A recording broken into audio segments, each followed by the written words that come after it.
If these two things touch, many aspects are cleared out in you for that period of time.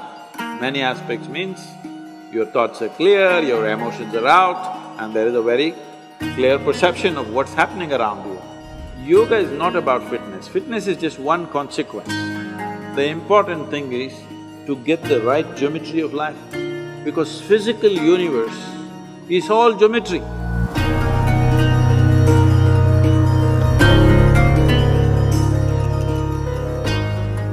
Why is that wherever you go to, kind of preach or talk about stuff, you sit in a particular position, with sandals removed from your left leg up and right leg on the ground intact? Is it your style, or is it the way that one person should sit?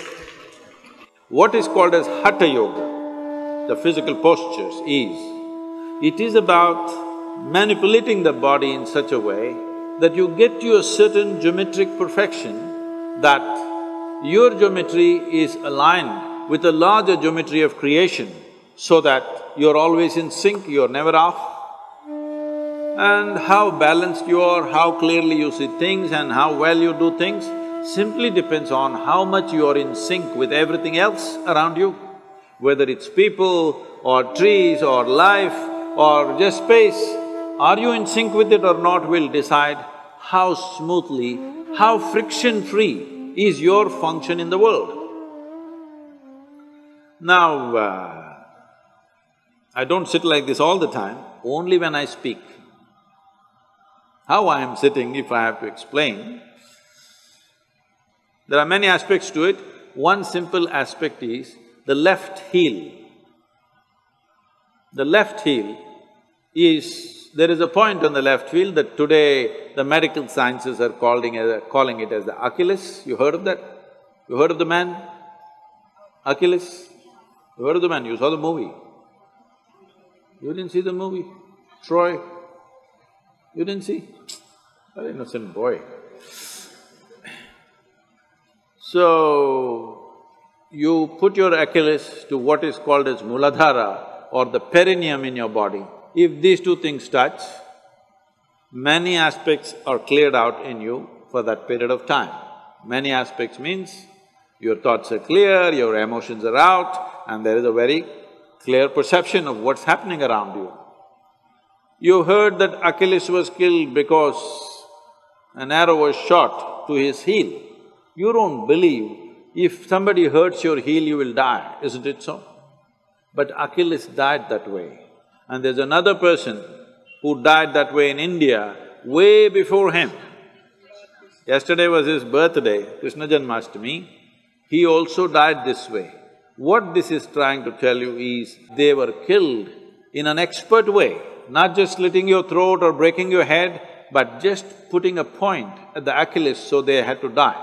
So there is a certain system, energy system in the body. If that point of Achilles is in touch with your Muladhara, when you sit like this, there is a certain balance, that you don't take any sides. See, all of us have our own opinions, ideas, ideologies, stuff, our own experiences of life. Your own experiences of life and imprints that you have taken in your mind influences everything that you see. You like this person, you don't like this person, you love that person, you hate this person. All this is because you're constantly taking positions of your own. But if you really want to know life, the most important thing is you don't take any position, you're willing to look at everything fresh every moment of your life. Absolutely fresh, every moment of your life. This is very difficult for people to understand. People who have been with me for 35 years, every day they are with me, working with me, doing so many things. I still don't have a single opinion about them.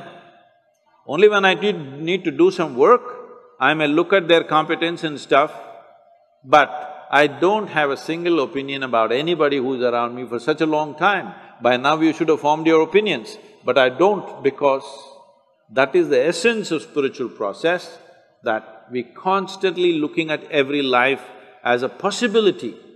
There is of course a distance between possibility and reality. Some will have the courage and commitment to travel that distance, some will not have the courage and commitment to travel that distance. But every life is a possibility. If you want to keep that possibility open, you never ever form an opinion about anybody of any sort. Good, bad, ugly, you don't form these opinions, you simply look at them right now. How are they right now, this moment? That's all that matters to me. How you were yesterday is not my business. How you may be tomorrow, let's see. Tomorrow must be created, not concretized right now, isn't it?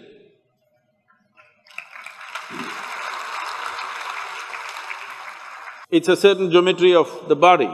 If you manage the geometry of the body well, you must… I'm telling you, right now, people, the Western cultures are going about propagating yoga is another stretching exercise. Instead of that, you can do Pilates, instead of that, you can do boxing, instead of that, you can play tennis. See, if you want to be just fit, go run somewhere, climb a mountain, play tennis, do something. Yoga is not about fitness, fitness is just one consequence. The important thing is to get the right geometry of life, because physical universe is all geometry. Now this building is standing here, whether how long it will stand, whether it will fall on our head today or will it stand for a long time, essentially depends on how geometrically perfect it is. The same goes for the body, the same goes for the planetary system, the same goes for the universe, the same goes for everything. Planet Earth is going around the sun, not with a steel cable attached to it, just perfection of geometry, isn't it? If little off geometry, if it happens, it's gone forever. And that's true with you also. If you go off your fundamental geometry, you're gone. It's very important at an early age, you do the right things to bring a right sense of geometry. Now, you become competent to go through life. Those people who are thinking only good things should happen to them, obviously they're unfit for life. Because if you do not know how to go through harsh situations well, joyfully, then you will avoid all possibilities, isn't it? You will avoid all great possibilities of life simply because you want to avoid a little bit of difficulty. Only when you're geometrically in a certain state of congruence, then you're willing to go through any situation, no matter what it is.